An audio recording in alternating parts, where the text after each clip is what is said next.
Just 2 days from now, Thursday night, the January 6th committee will hold its primetime hearing or primetime presentation. Live coverage here on NewsNation. The committee hired former ABC News president James Goldston to produce the hearings. Reportedly, he's producing it like, and this is in the words of my good friend Mike Allen over at Axios, a blockbuster investigative special. Not as if it's a sober, nonpartisan investigative panel looking to find facts about a dark day in history. Thursday will be made for TV, made to try and convince people not to vote for Republicans in November.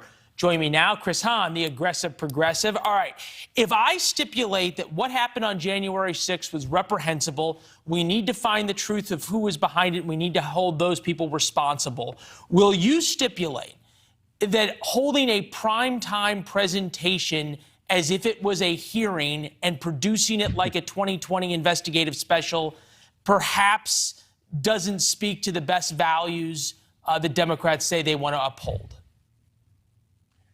You make a good case, but I think in the age of television and the age we're living in right now, the only way you're going to convince people is if you get them talking, if you show them glitzy stuff. That's what the viewers want, and that's what they're going to get on Thursday night. It's going to be must-see TV. Yeah. You and I will probably be talking about it. And I think if they hope to be successful, look, I think we know what happened on January 6th. We've seen enough pieces. We're going to hear more. But this is going to be the first time a lot of people who aren't really paying attention hear about it, whether they're watching or not. Look, I mean, there's a lot of choices. It's not just the big three networks anymore, right? You can go watch Obi-Wan on Disney or something. You don't have to be watching the hearing, but you're going to hear about it. No question. But let me ask you this. If the committee that leaks like a sieve had the goods, and by that I mean it had a clear line right up to Donald Trump, you wouldn't need to hold a primetime hearing. You'd just say we have the goods and here you go, and then everybody'd have to talk about it, right? Well, you know, I don't like to brag, but I'm a lawyer, and there's a rule you have when you're making your case.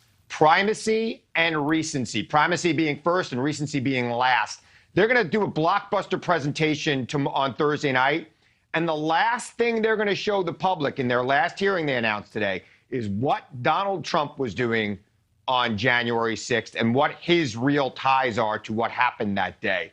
I think that's a good way to frame it. And then the stuff in the middle might be a little dry, but you're going to have a blockbuster out of the cannon, get everybody talking on Thursday night, and then wrap it up with the guy everybody wants to know about. And I think, look, that's production. Yeah. That's the way you make your case. They've got to make their case. The media chases ratings, and media executives, as much as they love the news and as much as they are going to be in the Hamptons later this summer in July and August and have to be with all their friends and talk about how much coverage of January 6th they did, they like ratings. And folks I talk to in the Midwest and the rest of the country don't talk about January 6th. They talk about gas prices. They talk about inflation. They talk about baby formula shortage. No matter what Mr. Goldston produces, at some point, the networks are going to go back to what everybody's talking about, right?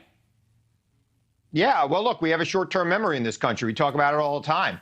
People were talking about January 6th a lot in January of 2020, and it got further and further out of people's mind. It's up to this committee to get it back into people's mind, because what happened on January 6th was reprehensible, as we agree on. Right. And it shouldn't be allowed to go unpunished. Is it going to be important to note, though, that this committee doesn't punish anybody? They're effectively a fact-finding mission. This isn't a court.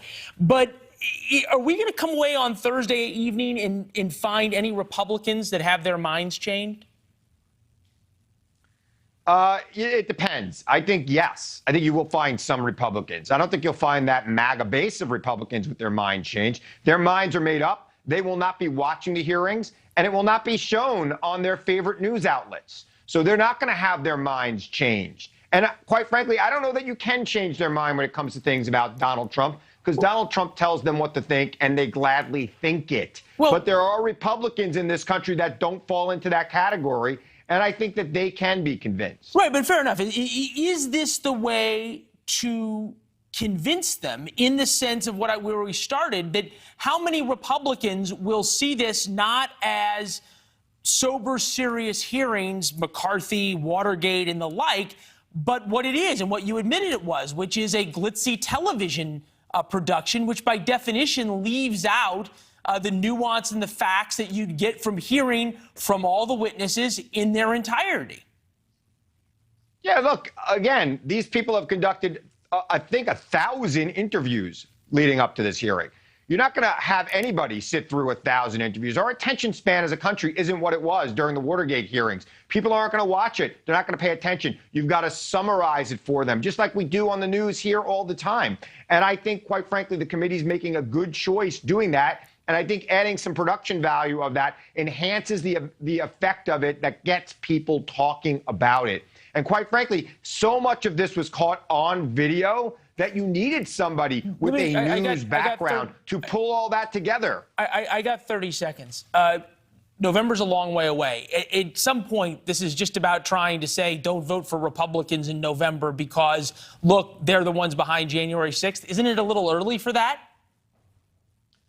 You know, I don't think that's the point. I think it's not about not voting for Republicans. It's about not voting for people who support sedition, who thinks that was ordinary political discourse. And there is nothing tying any of the members of Congress to supporting sedition.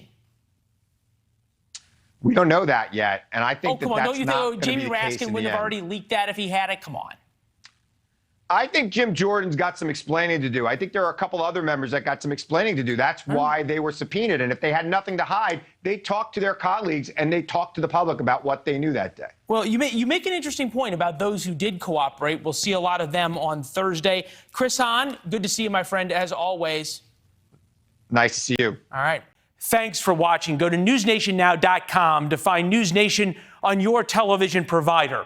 And don't forget to subscribe. Click the red button to get more of NewsNation's fact-driven, unbiased coverage.